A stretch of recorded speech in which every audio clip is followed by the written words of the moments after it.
Waalaikumsalam warahmatullahi wabarakatuh. Baik, mata kuliah ini adalah mata kuliah Statistika Pendidikan 3 SKS ya. Tim teaching nanti saya bersama dengan Pak Firman ya, kalau tidak salah nanti di sesi keduanya. Ini sudah kita record ya, mudah-mudahan nanti filenya bisa kita share di sana ya.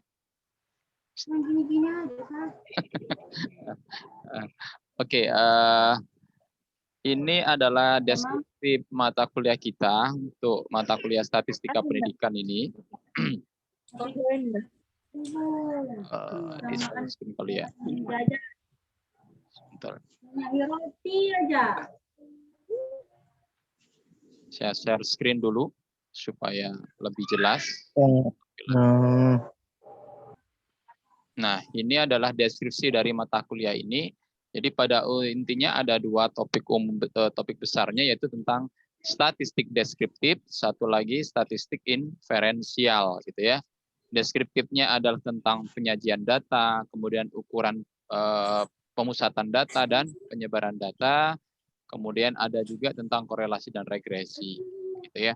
Sedangkan inferensialnya nanti tentang mulai dari distribusi samplingnya, penarikan penaksiran titik dan interval, dan juga tentang pengujian hipotesis ya.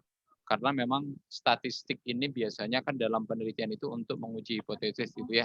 Pengujian hipotesis di data-data kuantitatif itu.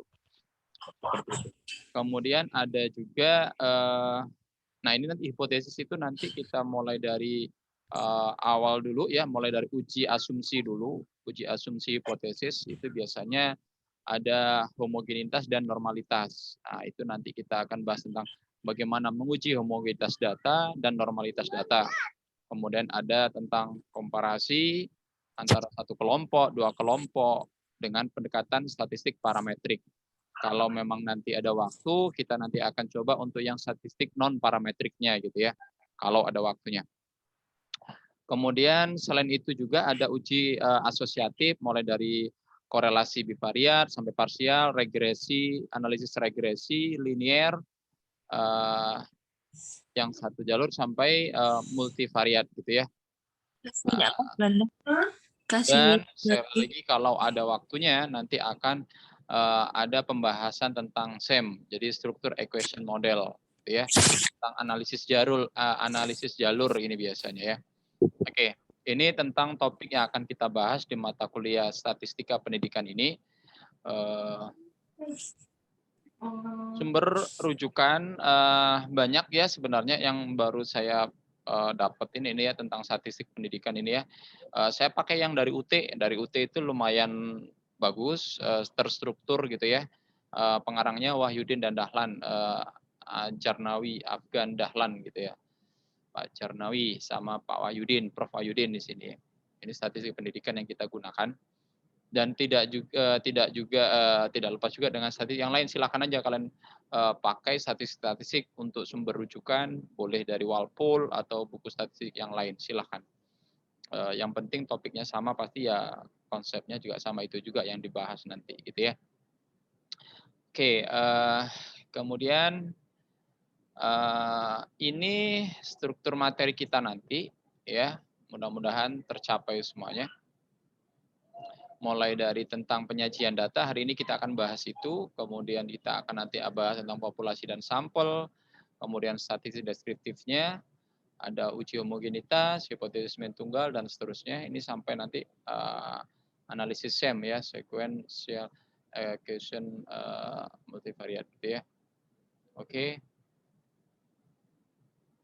Nah, ini juga tentang penilaiannya. Jadi tugas UTS dan UAS itu perbandingannya sama ya, standar nilainya sama, yaitu 30% persentasenya. Kemudian keaktifan dan kehadiran itu 10%. Itu ya. Oke. Ada pertanyaan sampai di sini, dan ini adalah profil saya dan kalian sudah tahu semuanya. Oke, ada pertanyaan sampai di sini? Silakan kalau ada pertanyaan. Kalau tidak ada, ini mungkin profil singkat saya, profil singkat tentang saya dan juga kontrak kuliah kita hari ini. apa yang akan kita bahas. Oke, ada pertanyaan? Tidak ada? Baru ulang tahun ya Pak ya? Hah? Oh iya. Baru ulang tahun. Ya, udah tua. Tahu aja Pak Nur Hadi ini.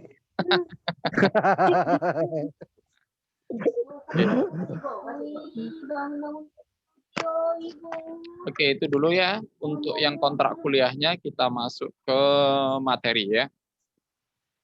Atau ada lagi yang mau ditanyakan? Ada ya? Ya, ini profil nomor HP sudah tahu semuanya. Ya udah, begitulah saya. Saya lanjutkan ke materi kalau begitu ya. Nah, ini yang akan kita bahas. Nggak banyak, cuma 16 menit.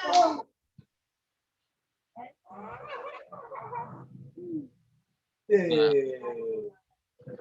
tentang penyajian data. Nah, ini hal yang paling penting sekali dalam penelitian ya, terutama untuk yang ya apapun itu penelitiannya, baik secara kuantitatif maupun kualitatif, tidak lepas dengan sajian data. Jadi data dari penelitian itu kan kadang-kadang data mentah kan, bagaimana kita menyajikannya itu sangat penting sekali, ya kan? Nah, jadi data awal dari sajian data ini bisa nanti kita bisa merepresentasikan, memaknai dan macam-macam begitu kan. Apa yang terjadi dengan data kita itu sudah bisa dibaca secara umum dulu ya, walaupun nanti perlu dianalisis lagi lebih dalam gitu ya untuk lanjutannya. Jadi penyajian data ini termasuk langkah awal sebelum menganalisis data kita dan menguji hipotesisnya. Sehingga penyajian data ini termasuk juga bagian penting dalam penelitian gitu ya.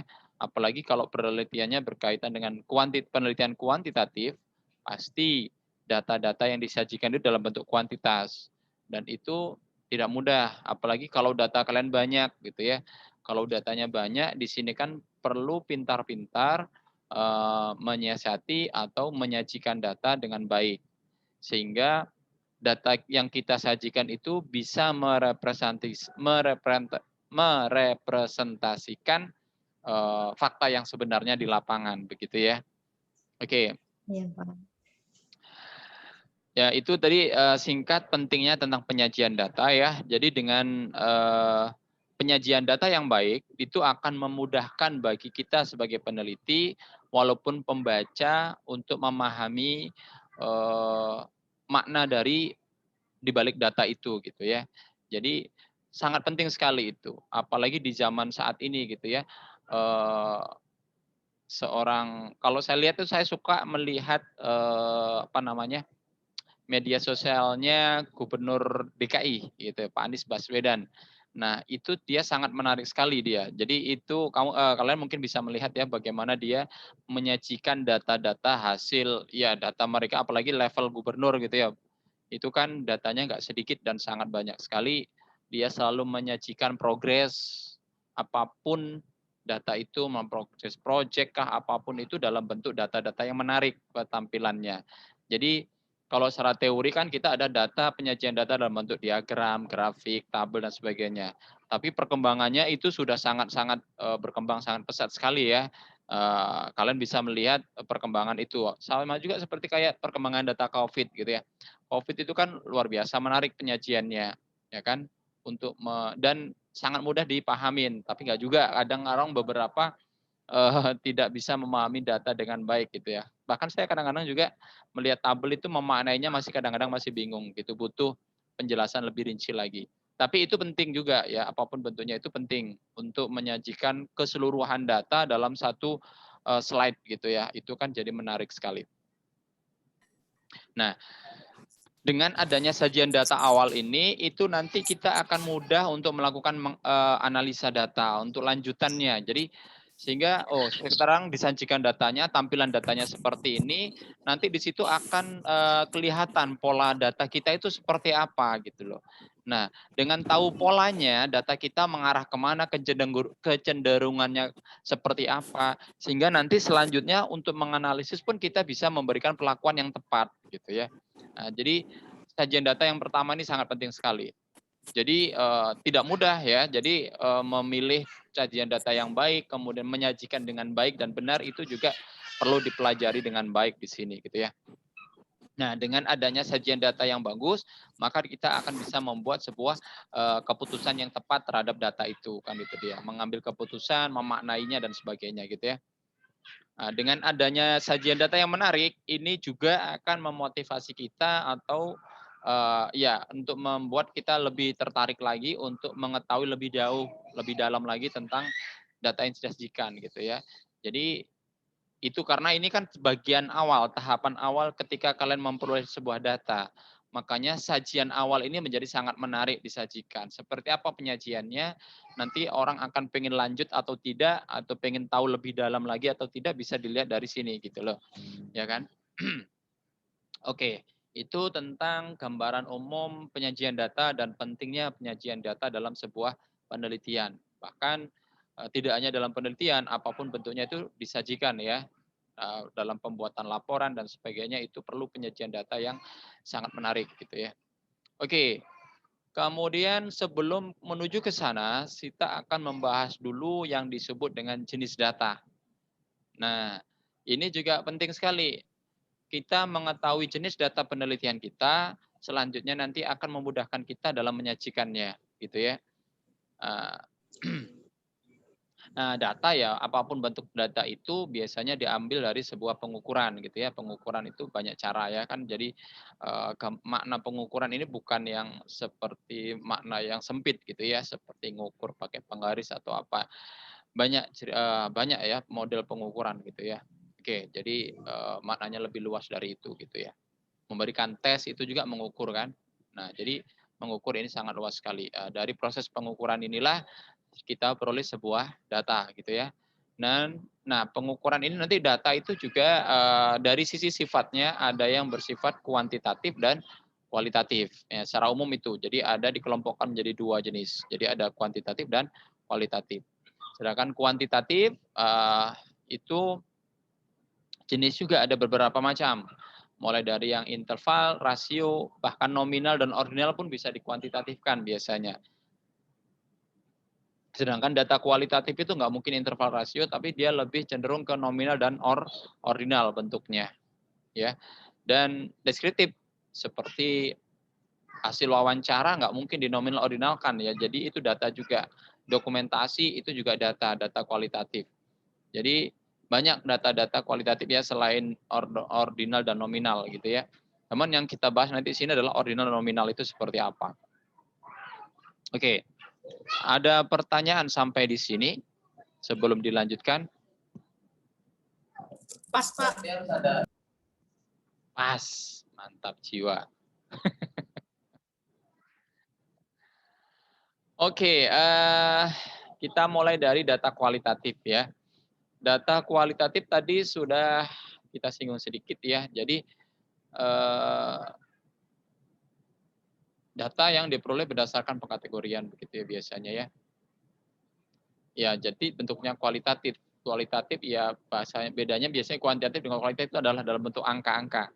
Nah, kalau kuantitatif biasanya dalam bentuk angka-angka, sedangkan data kualitatif itu dalam bentuk deskriptif atau data kategorik begitu gitu ya.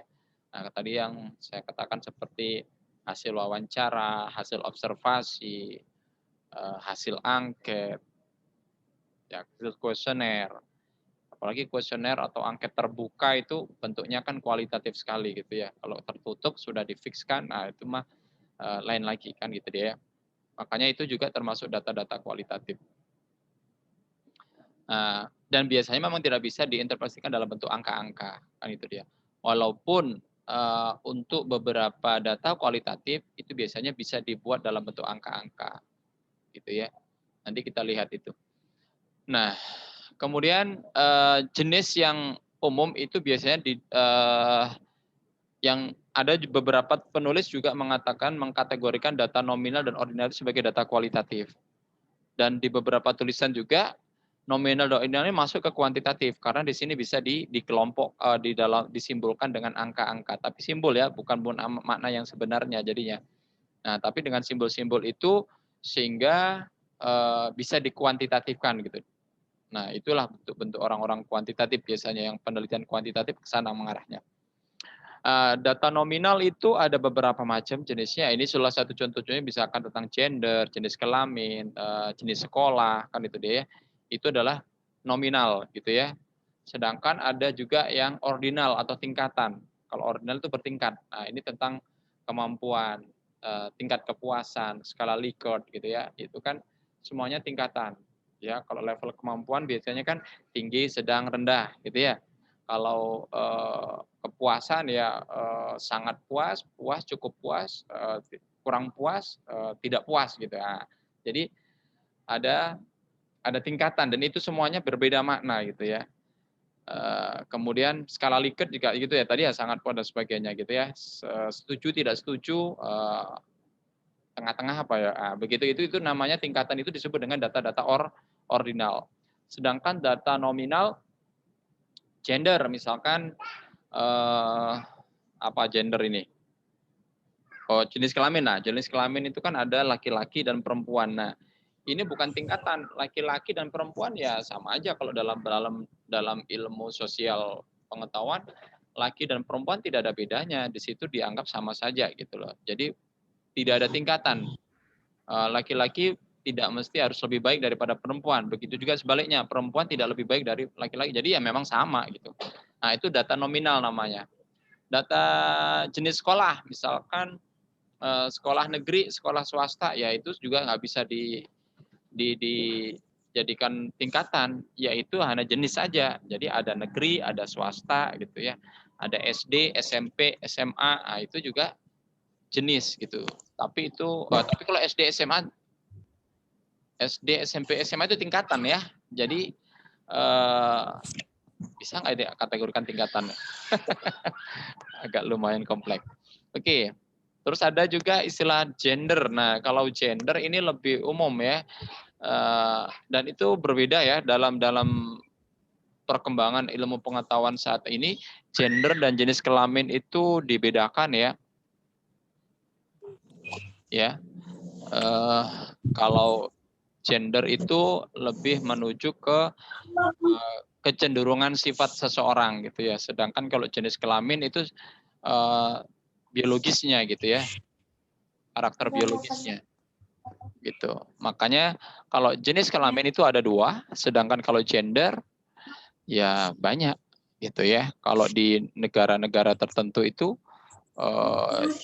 kan kecenderungan bisa jadi jenis kelaminnya laki-laki tapi kecenderungannya perempuan. Nah, itu gender gitu ya. Atau jenis kelaminnya dia perempuan tapi kecenderungannya ke laki-laki gitu ya. Nah, itu termasuk gender. Oke. Baik, berkaitan dengan data kualitatif, ada pertanyaan sampai di sini? Enggak ada, Pak. Pas. Bagus. Jadi nanti untuk ke depan kalau ada yang pengen meneliti berkaitan dengan gender atau jenis kelamin harus hati-hati gitu ya. Maksudnya hati-hati jangan sampai salah gitu. Kalau kalian pengen melihat dari sisi jenis kelamin, ya berarti laki-laki perempuan itu adalah jenis kelamin. Karena itu berkaitan dengan karakter biologisnya gitu ya. Jadi kan ada kromosom XY, XX itu ya. Nah, di situ dia kalau dia jenis kelamin. Sedangkan kalau gender itu lebih karakter interaksi sosialnya gitu. Jadi jangan kalian gunakan istilah gender tapi di situ laki-laki dan perempuan, nanti itu jadi banyak perbedaan persepsi jadinya. Kalau dulu memang makna gender dan jenis kelamin di masa dulu itu memang dianggap sama itu ya, jenis kelamin ya gender, gender jenis kelamin. Tapi sesuai searah dengan perkembangan zaman itu sudah tidak disamakan lagi gitu ya. Jadi karena kalau gender itu karakter berdasarkan kecenderungan seseorang dalam lingkup sosialnya gitu. Kalau gender itu. Kalau di Indonesia mungkin, tapi biasanya gimana ya? Ya gitu dah pokoknya. Oke, tidak ada pertanyaan. Ada nggak yang melakukan riset tentang jenis kelamin? Kontrolnya? Nggak ada ya? di rencana penelitiannya. Tidak ada, bagus.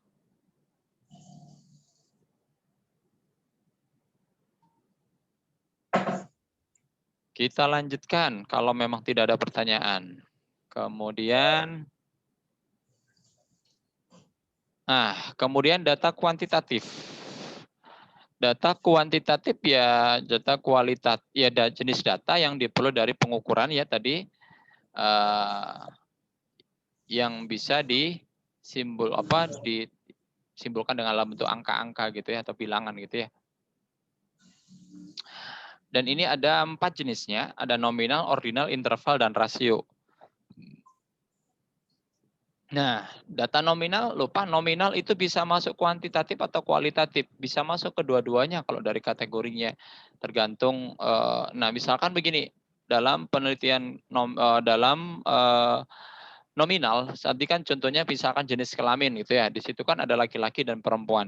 Nah, dalam penelitian kuantitatif itu bisa disimbolkan sebagai angka, yaitu 0 dan 1. Tapi ingat 0 dan 1 ini bukan tingkatan, bukan makna yang sebenarnya, hanya sebagai simbol. Gitu ya, bahwa kalau laki-laki disimbolkan dengan 1, kalau perempuan disimbolkan dengan angka 0. Nah, dari sisi inilah makanya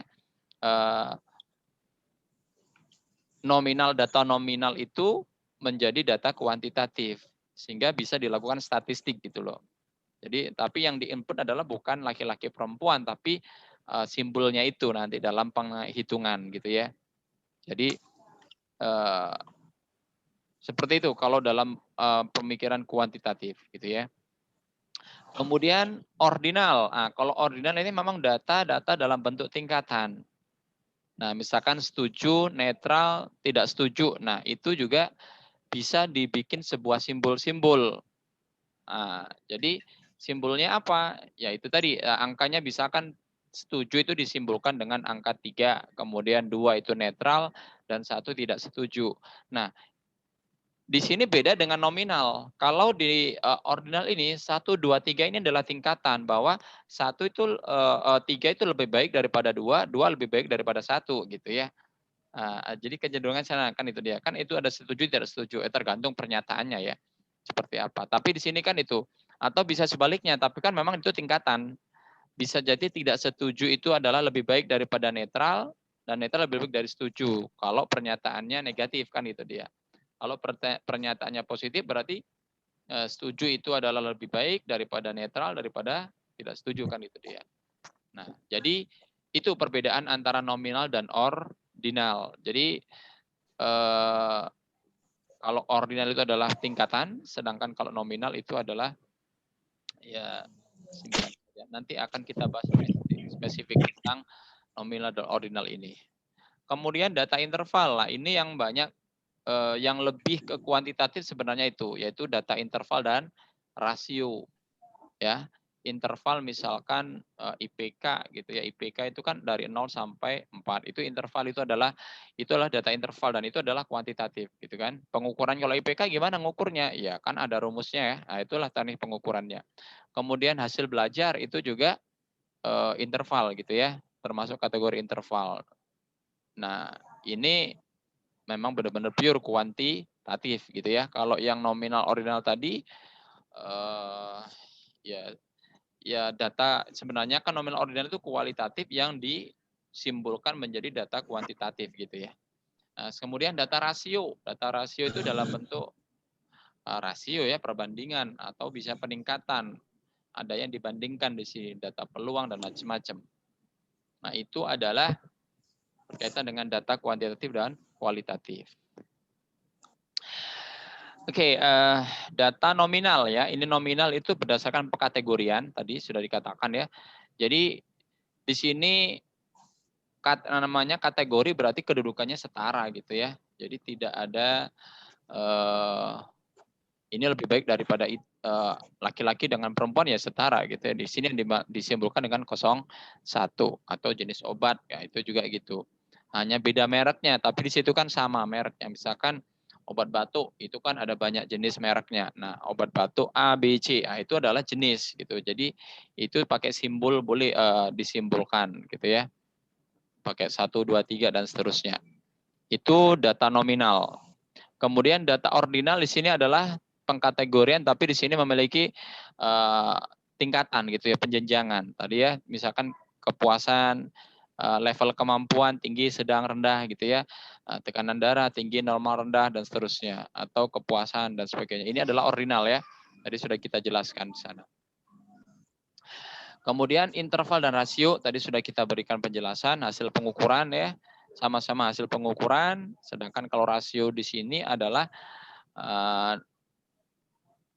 ada pembandingnya gitu ya. Jadi dia bandingkan terhadap nilai tertentu atau dalam bentuk persentase biasanya itu rasio.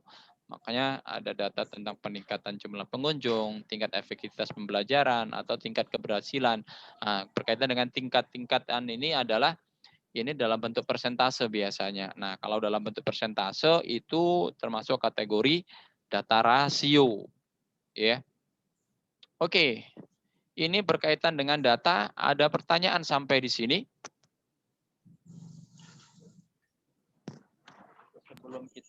Sebelum kita lanjutkan, ya mudah-mudahan ya jangan sampai kalian nanti meneliti dan kalian tidak paham tentang jenis data yang kalian teliti itu gitu ya.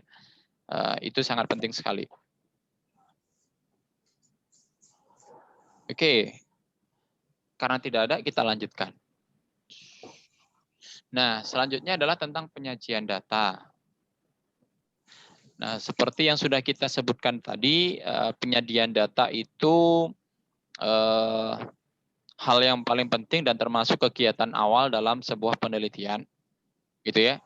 Nah, secara umum penyajian data itu ada dua, dalam bentuk tabel, dalam bentuk diagram, gitu ya. Nah, yang dalam bentuk tabel itu ya lebih sedikit variasinya, sedangkan dalam bentuk diagram ini yang sangat banyak sekali. Ya, kalau dalam bentuk diagram itu ya sampai sekarang berkembang sangat pesat tentang diagram ini. Oke, ini adalah salah satu gambaran-gambaran tentang penyajian data, bisa dalam bentuk tabel. Ini yang paling sering ya, kalau kita dalam data-data nilai siswa itu biasanya dalam bentuk seperti ini. Kemudian bisa juga dalam bentuk diagram batang atau diagram garis, tergantung kebutuhannya apa, gitu ya.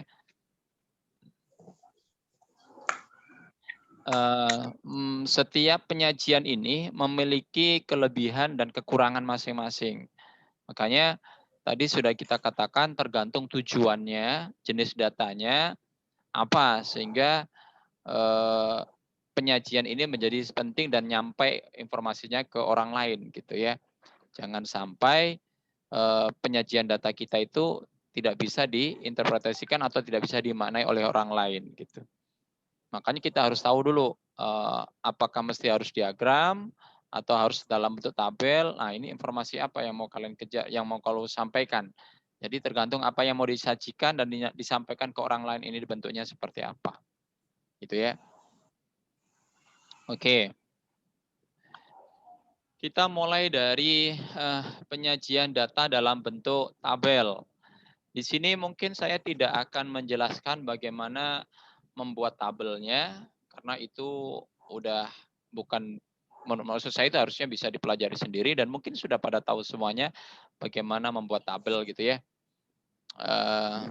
Alat bantunya juga paling mudah adalah Excel ya. Jadi Excel itu adalah paling mudah untuk menyajikan data dalam bentuk tabel. Ya, tabel biasanya tergantung jenis datanya. Kalau data kalian itu sedikit, nggak banyak, mungkin cukup disajikan dalam bentuk data tabel tunggal gitu, data tunggal gitu ya. Jadi data tabel untuk data tunggal itu kalau datanya sedikit. Tapi kalau data kalian sudah sangat banyak, kan tidak efektif kalau disajikan dalam bentuk data tunggal, ya kan? Sehingga di sini perlu kita membuat sajian data yang lebih efektif lagi. Nah, itu tadi lah.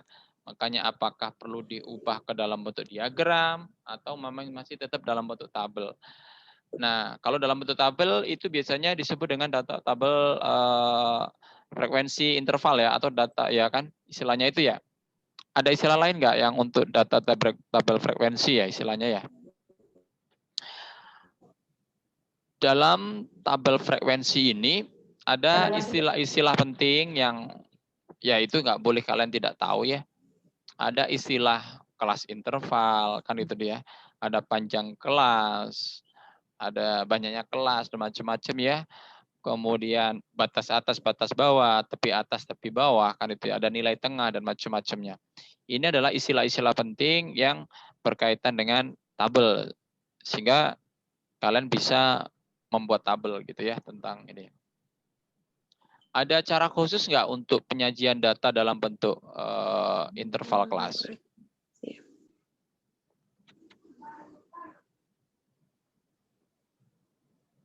Ya, silakan coba di komentarnya. Kalau menyajikan data dalam bentuk tabel itu ada cara tertentu nggak atau bebas?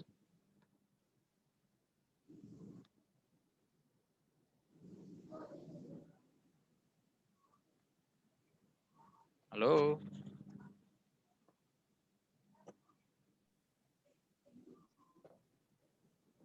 Oh,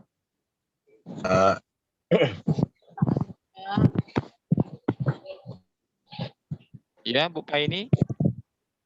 Hadir Pak, signalnya ini suaranya hilang-hilang. Sabar Bu, ini direkod nanti kalau kita share lagi videonya. Oke Pak. Ujian pengujian. Nah, Pak Nurdiono, ada pendapat nggak?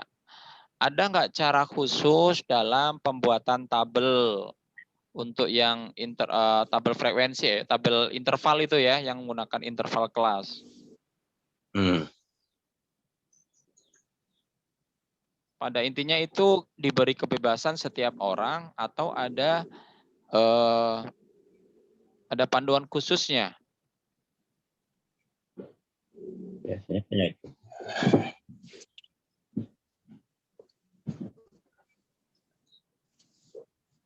Yang rentan itu ya Pak, interval itu kan. Ya. Itu di sekolah dipelajari lagi nggak atau udah nggak dipelajari lagi itu? Masih ada itu Pak. Masih ada. Yang pakai log n itu kan. Untuk menentukan panjang kelas, panjang interval. Itu dia. Ada ya, ada itu ya di sekolah ya, diajarkan ya. Masih. Nah, tapi itu apakah menjadi sebuah kewajiban atau kita boleh memiliki kebebasan untuk menentukan itu sebenarnya?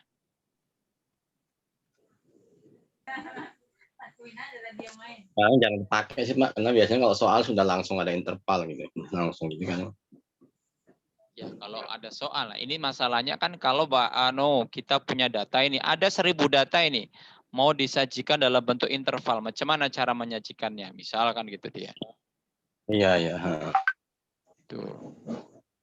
Nah, maksud saya di sini apakah itu harus menggunakan rumus-rumus itu yang sudah disajikan itu atau kita punya kebebasan sendiri, bebas membuatnya begitu? Bebas, Pak. Bebas ya? Bebas. Mulai dari panjang kelas, interval kelas, dan macam-macamnya itu bebas ya Pak? Iya, Pak. Iya. Bebas Pak, iyalah. Iya. Oke. Makin lebar kelas kan makin sedikit. Berarti kalau panjang kelas ya, kalau banyak kelas kan ya misalkan saya pengen banyaknya kelas ada 10, ya boleh-boleh aja kan. Ya. Kemudian untuk panjang kelasnya itu boleh sama atau beda intervalnya itu? Sama lah Pak. Itu bentuknya statusnya wajib sama atau enggak? Boleh beda Pak. Boleh beda ya? Harus sama Pak. Harus sama? Pak. Harus. Kenapa? Kalau sama lebih bagus Pak. Kalau beda pun enggak jadi masalah. Iya. Nah itu enggak ya. Jadi kalau dari secara teoritisnya ya tidak ada aturan khusus yang mengatur itu gitu ya. Jadi ya itu tadi kembali lagi kepada si peneliti yang menyajikan data. Jadi panjang kelas dia mau banyaknya kelas ada 5 dengan setiap setiap kelasnya memiliki panjang kelas yang berbeda-beda, ya silahkan saja, tergantung kebutuhannya, kan itu dia. Ya kan? Dan itu tidak ada masalah, kan itu dia. Sesuai dengan kebutuhannya apa yang mau disajikan, kan gitu dia. Makanya kadang-kadang saya itu heran, kayak saya pernah kemarin tuh ya, Pak Anies ya kalau nggak salah, Pak Anies Baswedan itu dia menyajikan data dalam bentuk interval kelas begini. Cuma di situ intervalnya beda-beda tahun ya, nggak sama tiap tahunnya. Itu langsung dibully ya, masyarakat gitu kan. Itu nggak sama, itu hanya gini-gini. Ya kan tergantung, bisa jadi pada di interval tertentu itu tidak ada datanya kan gitu, jadi dilompatin pun jadi nggak ada masalah kan gitu, sehingga sajian datanya itu mungkin menjadi lebih menarik dengan dibuat tidak sama panjang kelasnya kan gitu dia ya. Jadi itu tergantung kebutuhan dan jenis data yang ada pada penelitian kita gitu ya. Jadi seperti itu. Walaupun memang untuk pembelajaran kadang-kadang guru kan dalam mengajarkan itu selalu dibikin rentang yang sama dan sebagainya. Tapi kalau dengan bikin yang seperti itu akhirnya kan memang memudahkan kita dalam menganalisis nanti sih. Kalau memang kelasnya sama dan sebagainya. Tapi kalau untuk penyajian, untuk menyampaikan informasi tertentu, tidak wajib seperti itu. Gitu ya. Oke, menarik sih ini. Jadi supaya ada pengetahuan yang berbeda gitu ya, jangan terlalu kaku. Memang masalah ini kadang-kadang kan orang terlalu kaku gitu ya. Baik, kalau tidak ada lagi pertanyaan tentang ini, kita lanjutkan. Ada nggak ada? Pas, alhamdulillah. Nanti harus bisa ya menyajikan data dalam bentuk tabel ya. Nanti ini tugasnya ada itu. Nah, kemudian ini juga sama tentang penyajian data dalam bentuk grafik. Ini nggak akan kita bahas tentang bagaimana cara membuatnya. Menurut saya ini bukan lagi arahnya ke sana, tapi kita lebih ke fokus penyajiannya aja nanti di sini. Jadi diagram ya dalam bentuk grafik atau diagram. Ini juga kembali lagi tergantung apa yang disajikan dan apa yang mau disampaikan ke orang lain itu. Ya kan?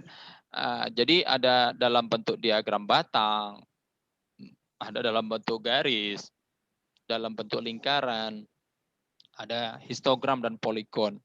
Nah, ini semuanya memiliki keunggulan masing-masing, ya kan? Misalkan dalam bentuk diagram lingkaran, coba. Apa kelebihan penyajian data dalam bentuk diagram lingkaran?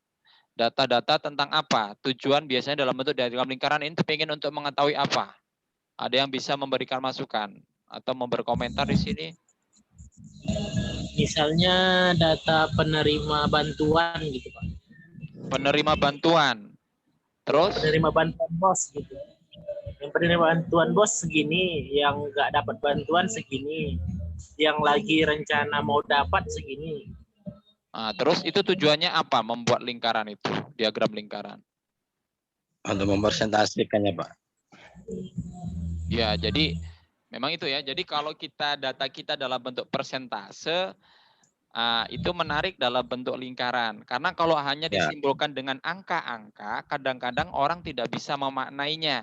Ya, tapi tidak semuanya. Kalau orang basicnya matematik, udah bisa lihat itu 10%, 20%, oh ini 30%. Tapi kalau orang dikasih tabel dalam bentuk persen-persen gitu, cuma dia, oh itu 30% dan sebagainya. Nggak bisa mandang lebih jauh dari itu gitu. Tapi ketika data itu disajikan dalam bentuk lingkaran, wah 30% banyak juga ya sampai segitu, kan gitu dia. Nah, jadi makna yang mau disajikan itu jadinya tersampaikan ke mereka. Orang lain akan bisa memberikan makna dari tampilan sajian data kita itu gitu. Ya, jadi jadi itu kelebihan kekurangan. Jadi jadi kadang-kadang untuk melihat penyebaran kan itu ya, mana yang paling banyak, mana yang paling sedikit. Nah, data lingkaran ini diagram lingkaran ini akan sangat-sangat efektif untuk disajikan gitu ya. Ya betul yang dikatakan juga sama Hendra tadi ya, bahwa kalau dalam bentuk lingkaran ini memang sangat menarik gitu kan. Oh, ternyata orang yang sudah mendapatkan dana itu sekitar sudah 50%. Wow, udah separuhnya, tinggal sedikit lagi yang belum. Jadi orang dari situ dia bisa membuat sebuah kesimpulan dan membuat sebuah keputusan atau membuat kebijakan baru gitu loh. Ya kan? Nah, itu dalam bentuk lingkaran. Kemudian bagaimana dengan untuk yang dalam bentuk diagram batang seperti ini nih, yang nomor ini ya di bawah ini ya, diagram batang ini.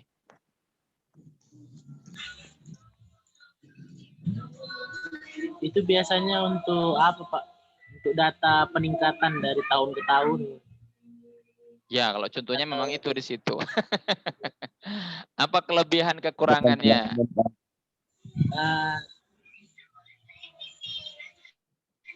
Jadi tahu perubahan data sih, Pak. Ya, ya. Jadi oke, yang lain mungkin Pak Nurdiono tumben ini diem aja dia sakit gigi.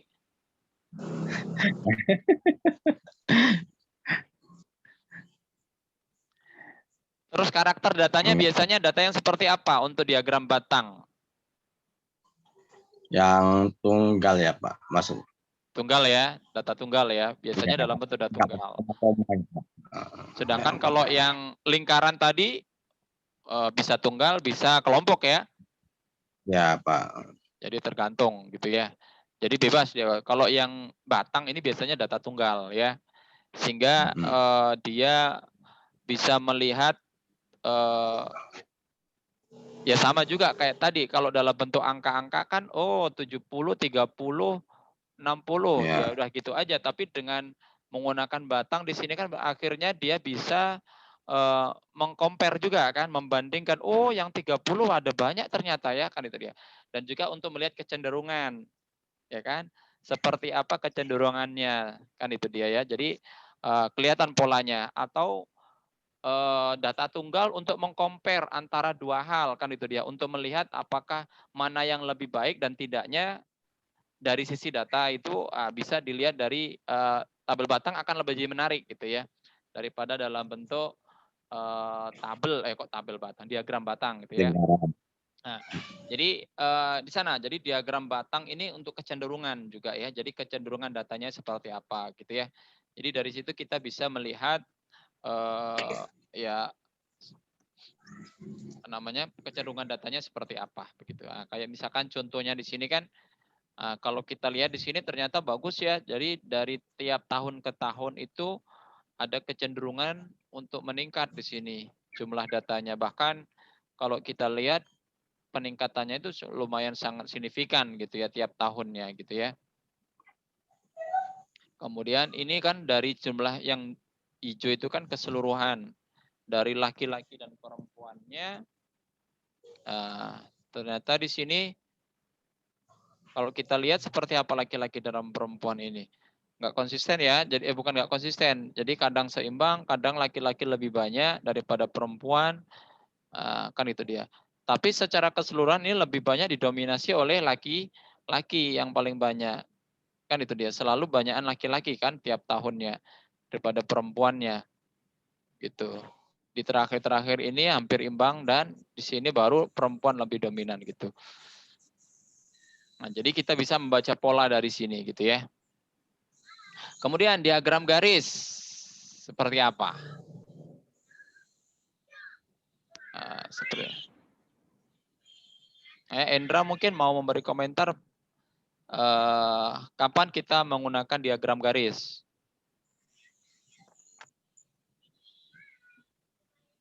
Sebenarnya sama aja sih penggunaannya, Pak. Kalau nilai siswa dibikin dalam bentuk diagram garis cocok nggak? Nilai hasil belajar.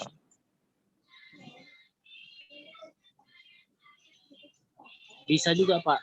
Peningkatan hasil belajar kan, Pak? Bukan, nilai hasil belajar. Oh. Dari si awal semester sampai di akhir semester gitu, Pak? Enggak cocok. Bukan dari awal sampai akhir semester ya, itu kan per individunya ya. Maksudnya kalau kalian kan ada ngajar gitu ya, nilai siswa dapat ujian tes kemudian disajikan dalam bentuk garis, itu cocok enggak gitu? Enggak cocok, Pak. Nggak cocok ya. Untuk Kalau penerimaan siswa, Gimana Pak Budiman, Pak Sudirman? untuk penerimaan siswa baru, untuk penerimaan buku perpustakaan, biasa kita buat seperti itu, Pak, diagram garis. Iya ya.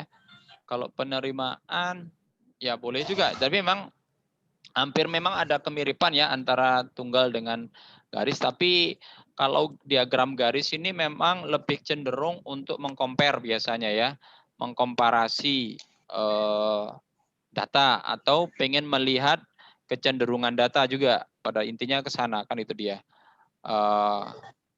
Karena kan dia grafik apakah mengalami penaikan, penurunan atau mana yang lebih baik dan sebagainya, kan itu dia. Tapi cara ya seperti itu biasanya kalau garis ya.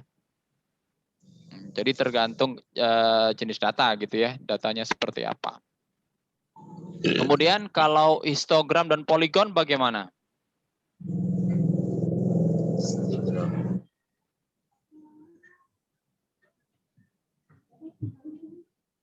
Apa bedanya histogram dengan batang diagram batang?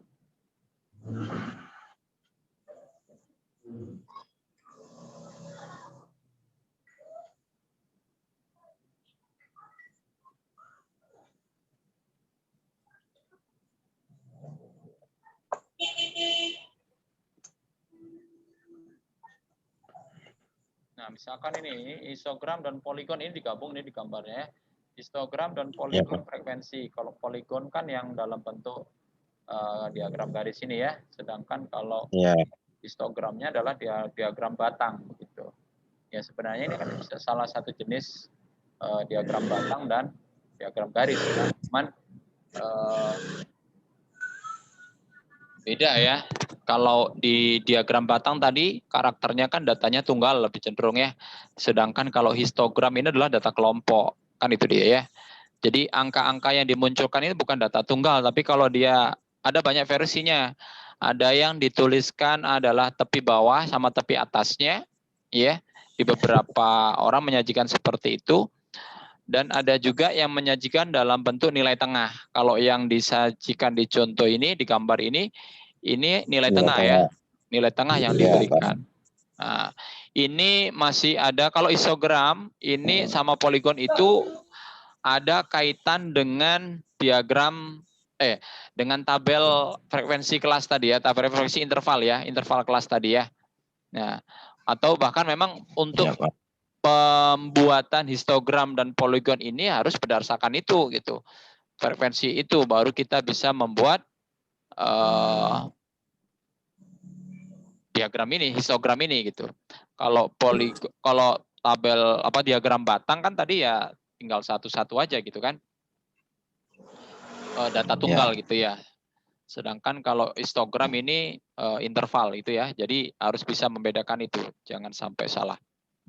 Oke, makanya kalau ya gimana? Budiman? Histogram sama poligon itu harus dua-dua gitu ya Pak? Nggak boleh histogram aja atau poligon aja gitu? Memang harus berdampingan gitu? Enggak, ini cuman untuk tergantung kebutuhannya apa. Tadi kembali lagi, kalau dia hanya pengen histogram saja, kenapa ke histogram saja? Kalau pengen poligon, ya untuk apa? Kan itu dia. Tapi kalau kita misalkan data penelitian ini, kita penelitian berkuantitatif. Data awal akan lebih cenderung kalau pengen, nanti kita akan lihat kegunaan dari histogram poligon ini ketika melakukan uji normalitas dari sebuah data. Nah, homogenitas sebuah data. Itu bisa kita prediksi dari berdasarkan penyajian datanya gitu. Nah, kayak ini nih. Kalau data yang kecenderungannya ini kan cenderungnya lebih condong kemana? Ke kiri kan? Iya, Pak. Iya kan? Nah, ini kalau dari uji statistiknya, ini kalau kita uji kenormalannya ini kecil gitu. Bisa jadi malah tidak normal datanya nanti ini. Kan itu dia. Nah, itu kalau kita analisa awal gitu ya. Nah, jadi bisa dilakukan dugaan apakah data kita itu normal atau tidak. Maka kalau memang uji normalitas nanti dari histogram atau poligon nanti digabung lagi dengan diagram normalnya itu. Nah, jadi nanti kelihatan itu sejauh mana melencengnya gitu dari normal gitu, sehingga nanti bisa dilihat prediksinya. Nah, jadi penyajian data sini semuanya pada intinya semuanya itu berkaitan dengan kecenderungan. Jadi untuk melihat sejauh mana kecenderungan data kita, apakah cenderung mengarah ke positif atau negatif kan gitu dia ya. Nah, nanti dari situ baru kita bisa membuat kesimpulan-kesimpulan atau membuat kebijakan lanjutannya gitu. Nah, makanya penyajian data ini sangat penting. Dan menginterpretasinya yang paling penting lagi. Bisa menyajikan tapi nggak bisa menginterpretasikan, buat apa kan itu dia ya. Nah, ini yang disebut dengan literasi kan itu dia. Literasi data statistik. Nah, kadang-kadang guru-guru di sekolah, tapi nggak tahu ya, mungkin kalau gurunya Pak Nurdiono udah canggih dia ngajarnya ya.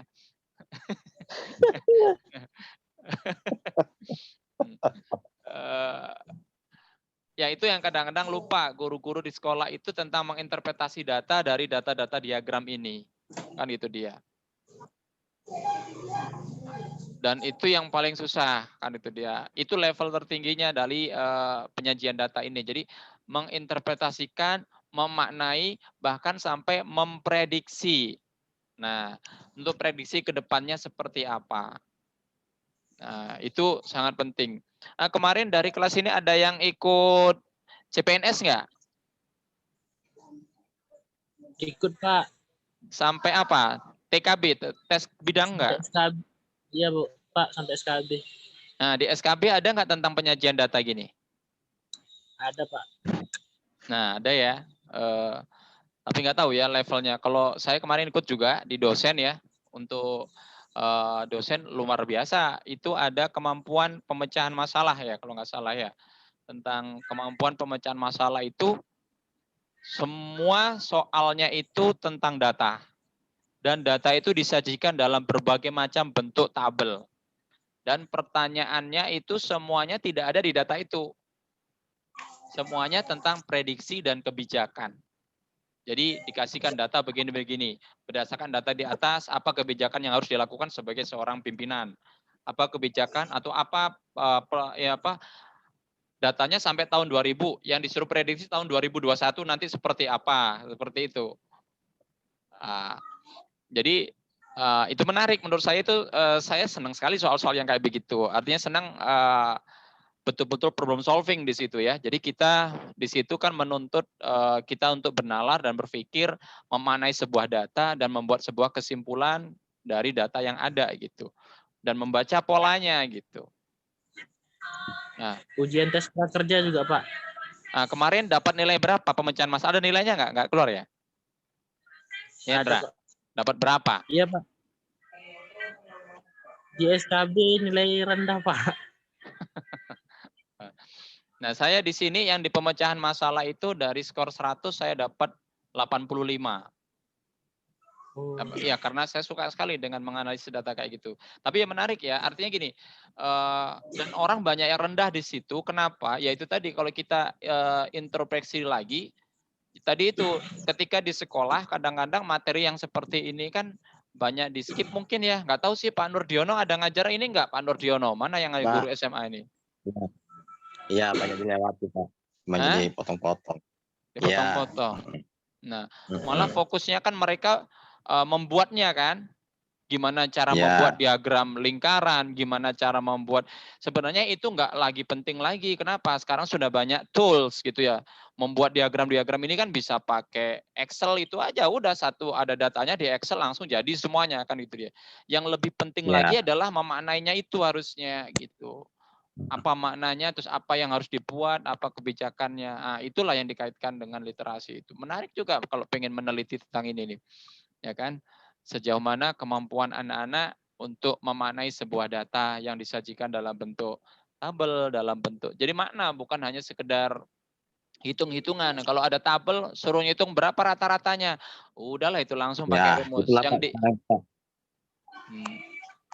Yang dihitung adalah langsung rumusnya. Ini kan itu. Ya. Padahal kalau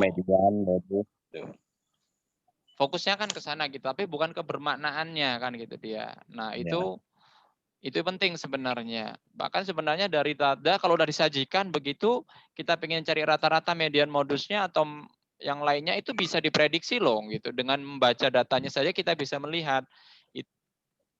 Tadi dari kecenderungan gitu ya. Makanya ada istilah pemusatan, penyebaran itu kan bisa lihat. Misalkan kayak data di sini.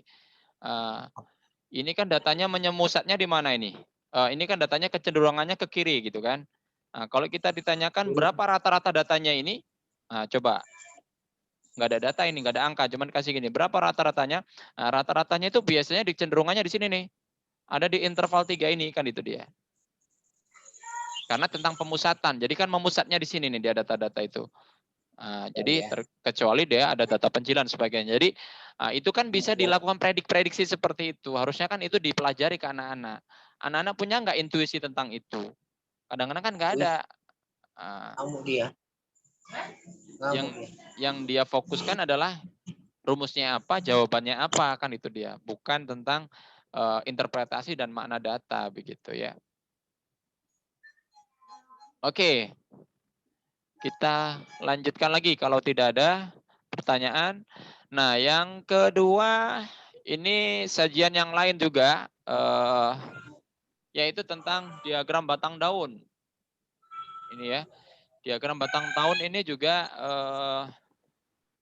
menarik menurut saya dan nggak tahu saya suka aja sih menyajikan data dalam bentuk diagram batang daun. Ada yang tahu tentang ini? Udah tahu semua lah ya, nggak mungkin nggak tahu ya. Di sekolah diajari nggak itu ya, diajarkan itu ya. Tentang diagram batang daun atau stem and leaf gitu ya. Nah ini contohnya dan ini saya ambil dari disertasi ini data riset saya ini nggak banyak ini ya.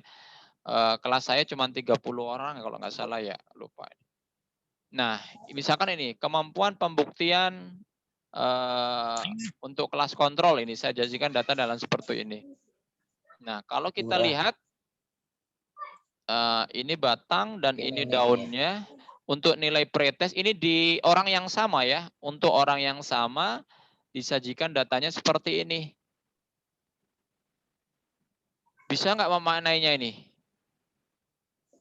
Apa maknanya? Kurang ngerti Pak. Kurang ngerti Pak. Tahu diagram batang daun enggak?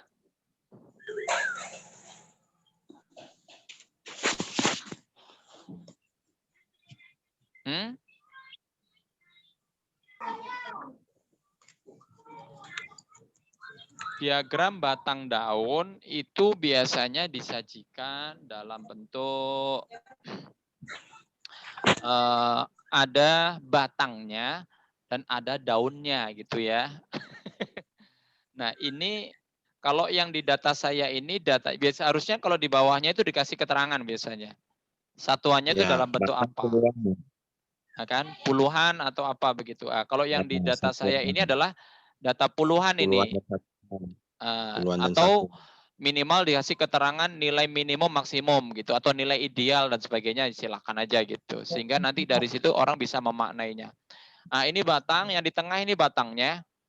Ya. Ya. 32. Batang ini nilai puluhan, sedangkan daunnya ini adalah satuannya. Siapa pemilihnya di dalam tuh? Ya. Jadi kalau di sini ini di data yang sama, di orang yang sama, cuman dari hasil pretest dan posttestnya gitu.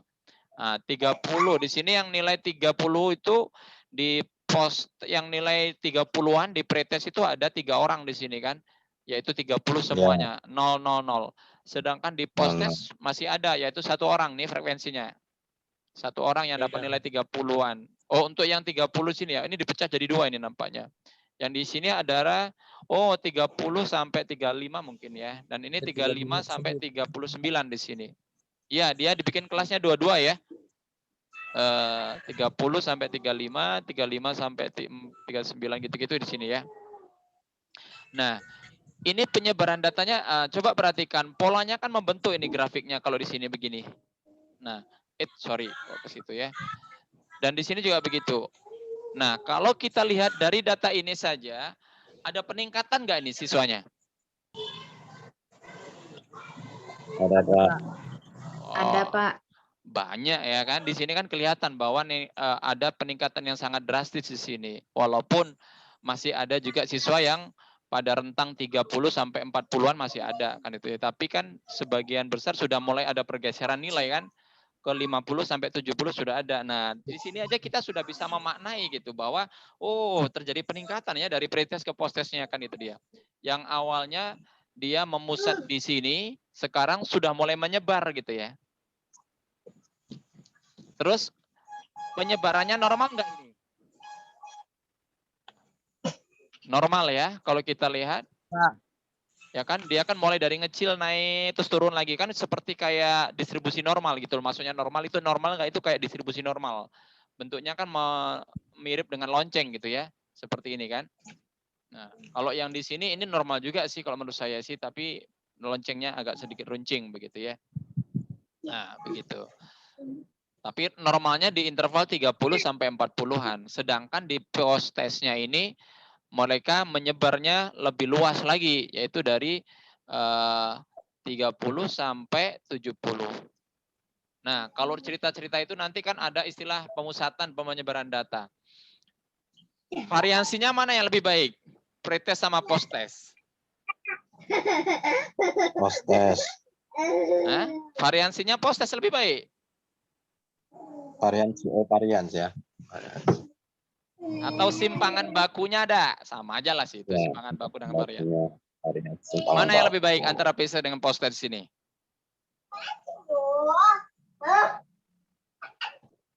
Antara PC dengan post-test mana yang lebih baik?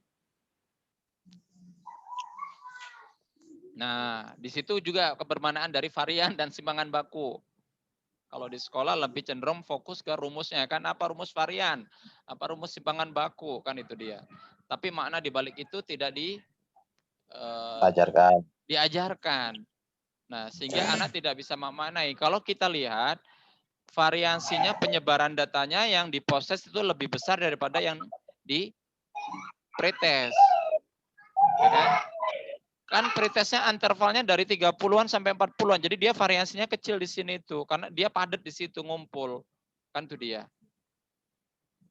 Nah, artinya apa? Kalau dari sisi varian, maka pretest itu lebih baik. Lebih baik artinya apa? Variansi dengan atau nilai rata-rata itu akan merepresentasikan makna yang sebenarnya gitu. Kemampuan anak-anak. Benar-benar menginterpretasikan nilai pretest gitu. Sedangkan kalau di sini, dan ini sangat menyebar nih, dari 30 sampai ke 79. Kan panjang kali kan itu dia. Rata-ratanya Ya, nanti ada di mana itu? Kan di 50-an itu kan? 50 ya, 50. Di 50-an sini dia rata-ratanya. Tapi 50 ini apakah merepresentasikan nilai di kelas itu? Enggak juga, Pak. Enggak juga, kan gitu dia. Tapi kalau yang di sini bisa kita pastikan merepresentasikan dia di antara 40-an di sini nilainya kan. Ya segitulah level kemampuan pretestnya kan gitu dia. Nah, itulah mana pasangan antara varian dengan rata-rata atau simpangan baku dengan rata-rata itu. Makin besar simpangan bakunya, maka rata-rata itu tidak merepresentasikan dari nilai yang sebenarnya gitu kan, karena terlalu menyebar kan gitu dia. Tapi kalau makin kecil variansnya, maka rata-rata itu akan semakin mendekati nilai median atau nilai yang sebenarnya kan. Jadi seperti itu. Nah, dari sini aja udah banyak sekali yang bisa kita interpretasikan tentang data ini kan itu dia. Ya tergantung ya, tadi post-test ini menjadi bagus kalau ini cerita peningkatan. Oh kalau dari peningkatan ini sangat bagus sekali karena terjadi pergeseran data kan dia. Yang awalnya dari 30 sampai 40-an sekarang sudah ada sampai ke 70 kan itu dia. Bahkan hampir 50% itu anaknya di atas situ. Jadi 50% anak-anaknya mengalami peningkatan ini kan itu dia. Halo. Sorry mati ya tadi ya sebentar.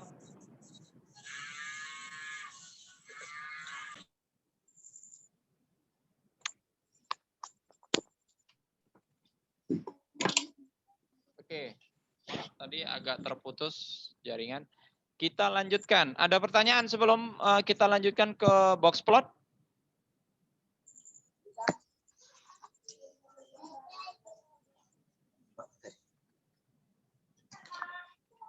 Ada pertanyaan tentang diagram batang daun? Enggak ada ya? Pas? Aman. Aman, Aman, mantap jiwa. Wah, Pak Nurdiono. Nah. Oke, sekarang ke box plot. Kita refleksi dulu. Kalau di sekolah bagaimana box plot ini? Diajarkan nggak Pak Nurdiono? Enggak, Pak. Kayaknya belum pernah lihat ini. Emang nggak ada atau gimana? Kurang Nggak tahu, ada, karena Pak. selama saya megang kelas 12 terus, Pak. Kelas 10, 11 nggak dikasih pegang saya. Oh, Jadi kurang. nggak pernah megang. inilah, Pak. Iya, Tak pernah megang kok, no? Mbak pernah Iya, megang Pak. Pak Nggak boleh Nursiono. megang. Ingin megang-megang Suruh nengok aja aja. ini. Jadi nggak tahu rasanya kan Pak Nur. Wah, Suruh megang yang kelas 12 yang udah dewasa. ya. Oh, pegangnya. Oh gitu. Jangan nengok cewek aja. Kelasnya dipegangi, no. Kelasnya dipegangi terus. Baik, kita Milih dia, lanjutkan. udah besar-besar. Oke, box plot. Box plot ini juga begitu ya. Box plot ini juga berkaitan dengan kecenderungan data. Ini juga mirip dengan tadi ya. Apa namanya? Dengan diagram batang daun. Di situ juga maknanya kelihatan, tapi di sini malah lebih jelas lagi ya. Kalau kita lihat ini contoh-contoh box plot ini ya. Jadi ini ada garis yang di atas adalah nilai maksimum. Ya. 180 itu, Pak. Outer, ada outline, nanti ada cerita outliner atau pencilan ya, nilai di luar dari maksimum. Kemudian ini biasanya diajarkan setelah anak cerita tentang nilai kuartil median itu, Pak. Harusnya disajikan itu. Jadi belajar tentang apa sih namanya kalau di sekolah biasanya 5 serangkai ya istilahnya ya. Simpangan apa ya? Penyebaran data, simpangan. Enggak, ada yang namanya 5 serangkai gitulah istilahnya itu. Itu isinya ada di sini ada kuartil 3, kemudian kuartil 2, median kan kuartil 2 ya, sama kuartil 1, kemudian nilai minimum sama nilai maksimum. Nah, itu dia. Terus di luar itu ada outernya, outlier. Outlier ini nilai apa ya? Istilahnya kayak nilai pencilan gitu ya. Nilai yang di luar data. Nah, ini kalau kita baca dari box plot ini, kotak ini itu adalah fokus utamanya gitu dia. Jadi pusatnya di sini nih. Pusat datanya ada di sini. Sedangkan yang ini dengan ini itu adalah penyebaran datanya. Jadi kalau kita lihat datanya itu kan menyebar dari paling bawah di sini nih ya. Sampai ke atas ini 20 sekian ya. Ini ada 5533 ini apa ini ya? Ini saya emang ngopi paste aja, nggak tahu ini kayaknya nggak ada. Yang penting di situ ada nilai di luar nilai minimum ini kan itu dia. Ada 3 di sini. Yang di sini ada 1 gitu yang merah ini ya. Jadi itu data-data pencilan biasanya. Itu ada rumusnya ya, kan ada itu kalau di statistik itu rumusnya ini. Nah, dan ini nilai median ini yang bisa melihat kecenderungannya kayak mana. Kalau kita lihat, ini kan pas di tengah-tengah, ya kan? Nah, kalau dia pas tengah-tengah ini cenderung nanti ke normal dia datanya. Tapi di sini dia ke kanan ya. Di sini kan lebih panjang ya. Jadi fokusnya lebih ke atas. Gitu dia ya. Seperti itu. Ngerti nggak? Halo? Iya, Pak. Iya Pak. Kayak jarum suntik. Jarum suntik pula itu. Nah, misalkan ini penyajian data yang menarik ini. Jadi kita bisa memaknainya. Coba dibandingkan di sini. Ini ceritanya tentang status orang merokok dan tidak merokok gitu ya. Kadar kolesterol pada perokok dan bukan perokok. Nah, coba dibandingkan dari 2 data box plot itu. Lebih tinggi kadar kolesterol orang yang tidak merokok. Ya, kalau dari tidak merokok kolesterolnya naik ya. Kalau merokok dia bukan naik ya. Kandungannya lebih banyak ya kadar kolesterolnya gitu ya. Lebih besar gitu ya. Dia antara di atas 160-an gitu ya mulainya ya. Sampai 280 kan? 210 ya Pak. Iya, Pak. Sedangkan kalau yang merokok bagaimana? Mulai dari 150. Itu kan di atas 140 ya, mungkin 150-an, tapi di atasnya juga hampir imbang kan? Nggak beda jauh kan nilai maksimumnya? Tapi rata-ratanya Pak ngumpulnya itu lebih apa Pak? ke atas ya. Artinya kalau kita lihat untuk yang tidak merokok dia lebih sempit sebarannya, lebih kecil sebarannya. Sedangkan kalau yang merokok dia lebih panjang sebaran datanya.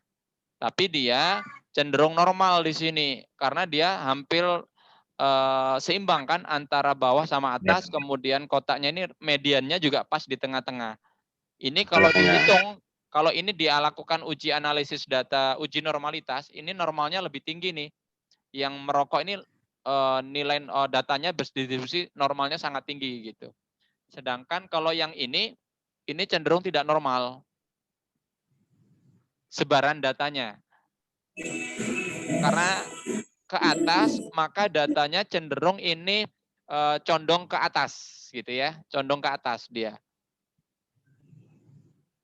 Jadi datanya itu didominasi dari nilai 200-an ke atas ini data-datanya.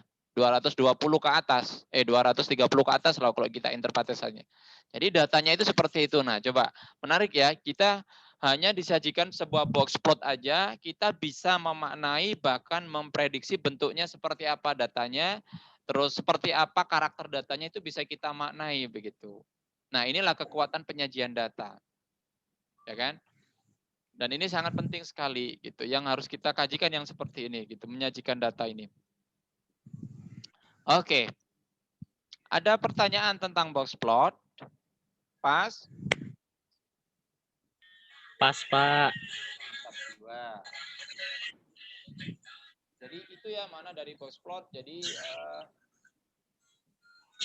semuanya hampir sama ya. Kita tadi dari awal sampai akhir itu ya mulai menyajikan data dalam bentuk tabel, kemudian diagram, kemudian stem and leaf, kemudian box plot. Semuanya itu tentang kecenderungan data.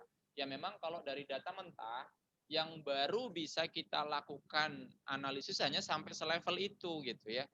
Dia cenderung kayak mana, sebarannya seperti apa, paling tinggi, paling rendah berapa, dan macam-macamnya begitu. Kita belum bisa membuat analisis yang lebih dalam lagi gitu. Untuk kajian yang lebih dalamnya, nanti di situ diperlukan alat-alat statistik yang lain kan gitu. Tergantung apa yang mau di analisis kan gitu dia. Tapi sebelum melakukan itu kan untuk alat statistik itu kan harus perlu prasyaratnya. Nah, dari data ini nanti kita bisa melihat apakah data kita itu homogen atau normal tidaknya, itu bisa terlihat dari sini gitu. Wah ini udah nggak normal ini kan itu dia. Jadi sebelum dilakukan uji coba pun, dilakukan pengujian pun kita sudah bisa memprediksi bahwa data kita itu tidak normal gitu. Nah, karena dari sini sudah terlihat gitu ya polanya seperti apa. Oke, ada lagi pertanyaan sampai di sini? Pas, alhamdulillah, mantap jiwa. Kita lanjutkan. Udah selesai ya? Alhamdulillah. Udah soal-soal ini. Ada soal juga. Oh, adalah. Ini soalnya keren-keren ini. Udah UTS.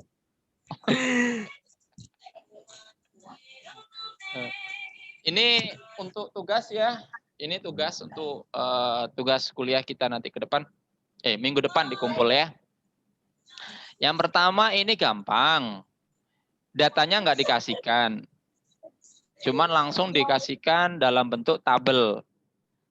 Ini adalah penyajian dari 50 data yang sama. Ini datanya sama, cuman disajikan dalam bentuk tabel frekuensi yang berbeda. Beda.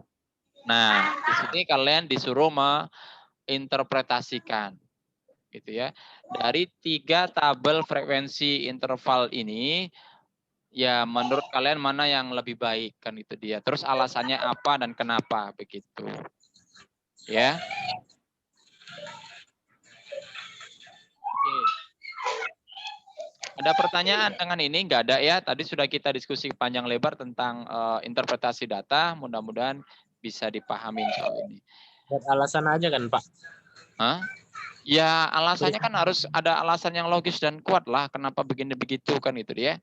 Silakan aja kan itu dia. Ya dimaknai dulu, dianalisis ini tabelnya seperti apa bla bla bla, silakan itulah. Jangan cuma 2-3 kalimat gitu ya. Oh ini lebih baik karena begini. Nggak lucu kan itu dia.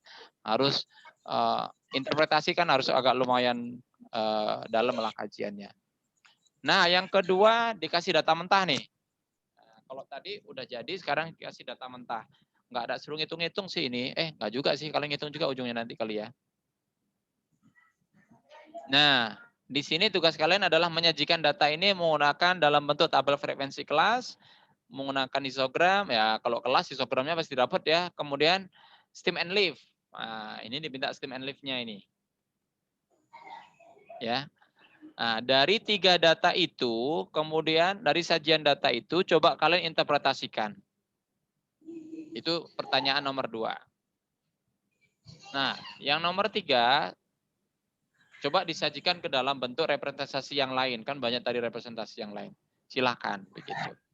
Mudah ya? Oh, jadi ini Hah? maksudnya ini, Pak, ini data tentang apa kita yang buat gitu? Enggak, ini datanya sudah dikasih. Ini data tentang hasil peningkatan hasil belajar. Ini peningkatan hasil belajar nih. Nah, kalau dari jenis data ini jenis data apa ini? Data kelompok. Nah, salah. Kan udah belajar tadi data. Data kelompok pula itu. Enggak ada tadi jenisnya data kelompok. Oh iya, nggak ada. Salah berarti. Data apa ini? 0,25 dan seterusnya ini. Ya? Data kuantitatif ya, Pak? Ya, kuantitatif kan ada yang jenis apa ini? Ya jelas kan angka-angka, pasti kuantitatif ini. Ya. Kuantitatif yang mana? Nominal, ordinal, interval, rasio? Ordinal. Ordinal pula. Nggak ngerti ini berarti ini dah. Iya, Pak, belum. Tadi terlambat. Alasan Pak Nurdiono, wai. Data apa ini? Udah jelas itu data peningkatan. Peningkatan ini kan berarti data persen ini bukan? Iya, emang persentase persen sih. Nah, kalau persen berarti apa itu? Rasio.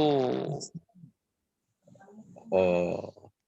Ini data rasio. Nah, ini tentang peningkatan nih ya. Silakan disajikan. Ya, ini yang nomor 1 memang diminta ini dalam bentuk tabel, histogram dan stem and leaf kan gitu dia. Nomor 2 untuk merepresentasikannya. Oh, di sini 2 yang ditanyakan ya. Dalam bentuk histogram dan stem and leaf itu seperti apa? Mana yang lebih baik? Terus apa pendapat Anda tentang itu? Kan itu dia. Kemudian yang nomor 3, buat sajian yang dalam bentuk lain lagi selain itu. Kan itu dia. Dan direpresentasikan. Ya, nanti baru dimaknainya juga seperti apa.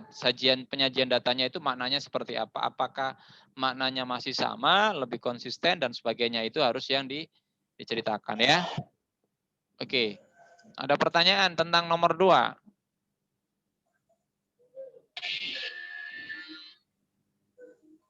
Buat penyajian dalam bentuk lain itu maksudnya dalam bentuk diagram Ya, lain tadi, gitu ya? Iya kan tadi ada penyajian, ada dalam bentuk tabel, ada dalam bentuk diagram, ada dalam bentuk box plot, ada dalam bentuk apalagi tadi stem and leaf.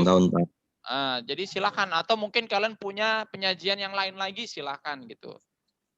Untuk representatifnya itu sama aja lah berarti, Pak? Yang menurut kalian lebih baik lagi gitu dari 2, ini kan sudah disuruh 3 nih. Nah, mungkin ada model lain yang lebih baik dari itu, silakan. Itu maksud saya ya. Oke.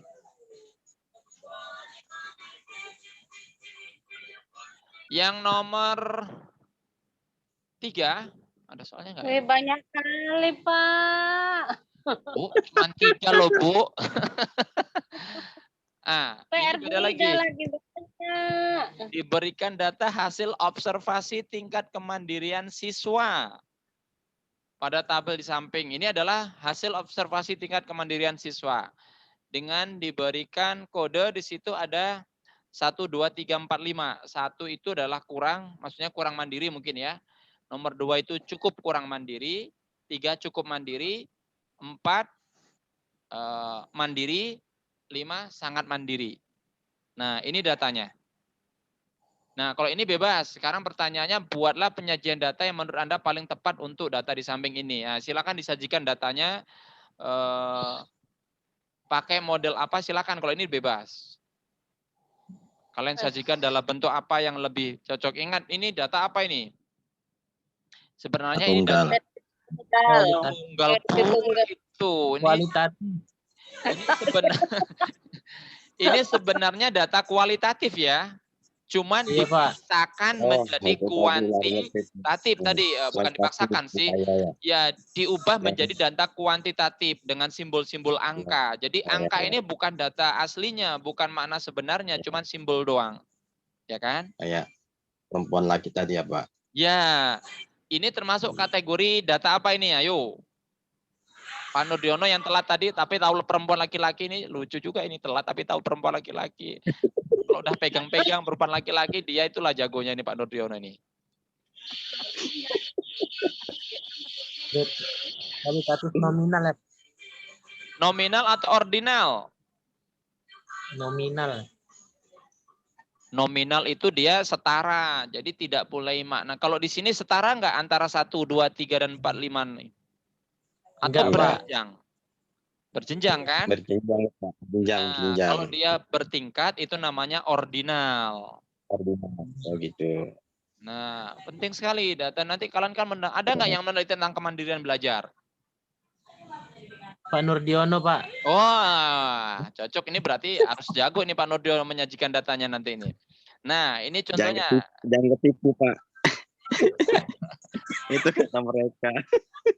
Nah, ini soalnya gampang. Jadi kalian disuruh menyajikan datanya. Setelah disajikan, coba diinterpretasikan, disimpulkan apa, seperti apa kemandiriannya ini, kan gitu dia. Ya, kalau Berarti dalam penyajiannya bebas kan, Pak? ya bebas dalam artian kalian harus memilih mana yang lebih cocok untuk menyajikan data tentang kemandirian belajar ini gitu. Diagram batang, Pak. Diagram batang. Terserah Pak Nurdiono lah ini.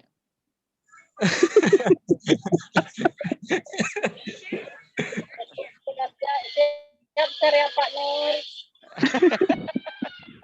Bagi-bagi Pak Nurdiono. Oh, udah dibokeng nih. Wani piro gitu loh Pak Nurdiono. Gitu aja susah kali Pak.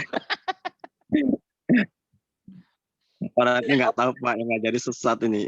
Yang ngajarin sesat. Oh. Jadi seperti itu ya. Di sini coba diinterpretasikan. Jadi nggak sulit. Soal-soalnya di sini hanya butuh pemahaman dalam menginterpretasi data. Memang di sini tujuannya ke sana gitu ya. Bagaimana kalian menginterpretasikan sebuah data. Jadi tujuan akhir dari penyajian data adalah di sini gitu loh. Jadi kalian nanti diberikan, ya nanti kalian kan melakukan penelitian. Begitu disajikan sebuah angka, sekarang maknanya seperti apa kan butuh kalian sajikan dalam bentuk berbagai macam bentuk. Nanti baru diinterpretasikan, dimanai dan dibuat sebuah kesimpulan atau dibuat tindakan lanjutannya nanti kan jadi kita tahu gitu harus seperti apa. Oke,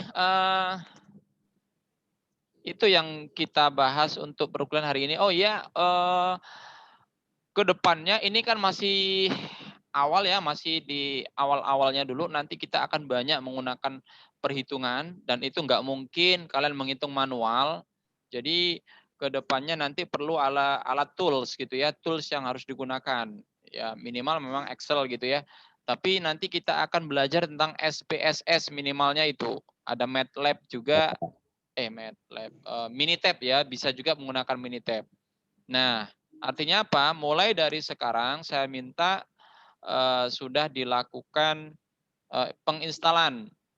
Nanti kita akan ajari juga ya, itu nanti kita langsung praktik juga gitu ya tentang analisis data, misalkan uji normalitas, uji homogenitas, kita akan lakukan dengan SPSS. Bahkan tentang penyajian data ini juga kita bisa juga lakukan dengan tools gitu ya, nggak harus Excel ya, pakai SPSS bisa, malah lebih, jadi kita nggak manual. Kalau pakai Excel itu kan kita harus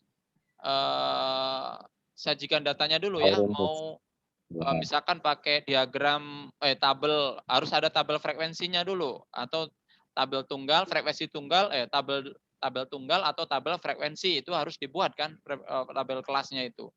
Kalau sudah ada itu, maka dia baru bisa disajikan gitu. Dia artinya kalau di Excel dia tidak otomatis sistemnya. Jadi dalam bentuk tapi kalau kita menggunakan tool misalkan software SPSS atau Minitab atau software statistik yang lain, kita cukup menginput data tunggal kita, kemudian kita tinggal memerintahkan mau dalam bentuk histogram, mau untuk box plot, mau apa, nanti dia sendiri akan yang melakukan sendiri gitu, langsung jadi gitu ya.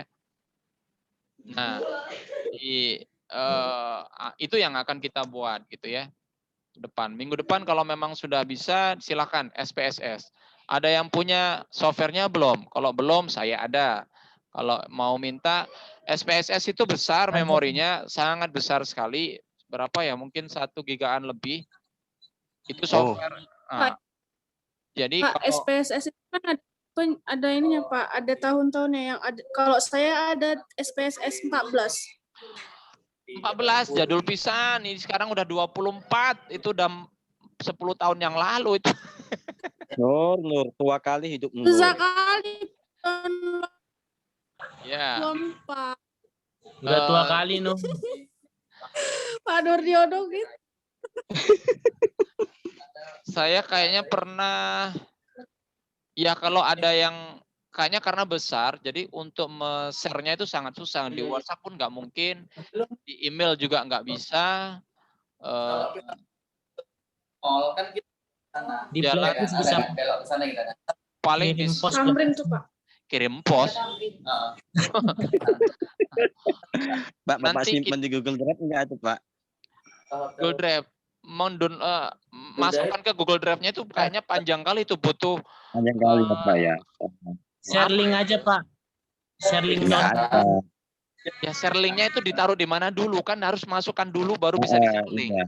Dapat Ya, kita udah Bapak punya blog. Blog. Ya tetap Udah, aja kan harus Pak. bikin linknya, karena gede sekali Iya. itu filenya, besar sekali. 1 giga lebih itu saya ada. Ya kalau yang pas Yang jelas nanti sama Bapak aja. ke kampus Ada bisa di flash langsung disk. pakai antar flash disk ya. Iya, Tapi Pak. nanti saya usahakan coba share di Google Drive lah. Nanti kalau memang bisa di-share di Google Drive, ya akan mudah, tinggal kasih linknya aja, tinggal download masing-masing gitu ya. Tapi yakin memang Iya, Pak. bisa. Terus spek laptopnya juga harus lumayan ya. Kalau spek laptopnya agak rendah gitu, bisa jalan sih. Punya Ainur Minimal laptopnya. Pak. Nggak tahu juga ya. Punya saya ini speknya saya pakai Core i5, kadang-kadang agak lama juga itu. Nggak cepat. Bahaya, Pak. Belum ada core-nya, Pak. Ganti laptop, Pak. Ya, karena dia akan melakukan komputasi. Karena gini ya, SPSS ini makin yang terbaru memang biasanya rata-rata memang memorinya makin besar.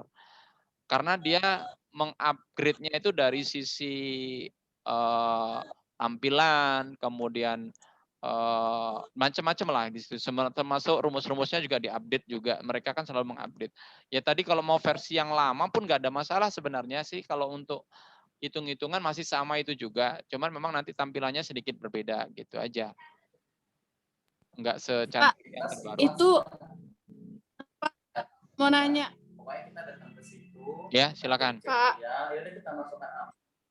Itu kan setiap SPSS kan ada tahunnya. Itu cara penggunaannya berbeda ya, Pak? Karena pernah kan Ainur coba yang SPSS 20 ya kan, Pak? Beda gitu, agak susah gitu. Jadi Ainur kemarin tuh waktu Ya S1 karena nggak menggunakan yang terbiasa, sama aja kayak Microsoft coba. Kalau Microsoft 97 sama Microsoft 2019 ya, Microsoft ya, Office lah misalkan kalian punya Microsoft Word-nya 2019 dengan yang tahun 1997 udah beda tampilan, beda menu-menunya, tapi kan masih tetap itu juga. Posisinya kadang-kadang yang berbeda-beda. Ini di mana kan itu dia. Tapi secara umum cara kerjanya kan masih sama polanya. Polanya kan tetap sama. Cuman posisinya aja yang berbeda-beda gitu. Itu ya. Jadi kalau saya karena gini, beberapa software memang menarik ya kalau saya lihat di Minitab itu juga. Minitab lebih ringan, cuman nggak semua rumus di Minitab ada gitu-gitu deh biasanya itu. Dan nggak semua rumus di SPSS ada di Minitab. Kadang-kadang kita butuh salah satu gitu software untuk Tergantung kita mau menghitung apa, nanti lebih bagus di Minitab. Nanti menghitung apa lebih bagus di SPSS. Nah. Dan masih banyak sih software statistik yang lain. Tapi yang sering pakai itu, yang sering digunakan orang, khususnya di sosial. Pak, itu gratis atau berbayar, Pak? Sebenarnya berbayar, cuman ini ya kalau kalian download di internet ya namanya juga itu program orang ya pasti berbayar sih. Tapi kita yang saya punya itu ya biasalah orang Indonesia. Iya, tahu.